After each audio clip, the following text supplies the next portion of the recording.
All right, we are still on joy, and today we're in John 15:11, and we're seeing Jesus' words. And Jesus said, "These things I have spoken to you, that my joy may remain in you, and that your joy may be full." Well, I can tell you that I definitely want Jesus' joy to stay in me, and for his joy to be making me full of joy.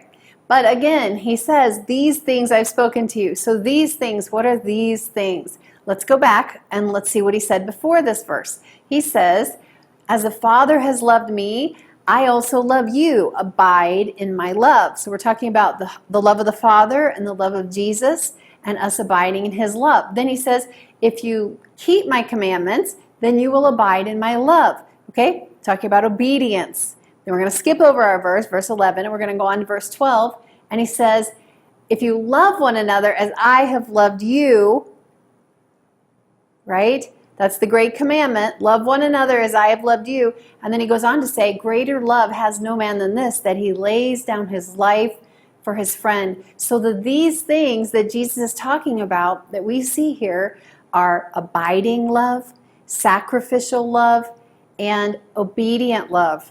All these kinds of attributes of love. And he says, as you have that love, my joy will remain in you, and it'll make your joy full. So as we're going the second mile, we want to have joy. How do we have joy? We first of all stay close to the heart of the Father. We abide in him so that his love is with us.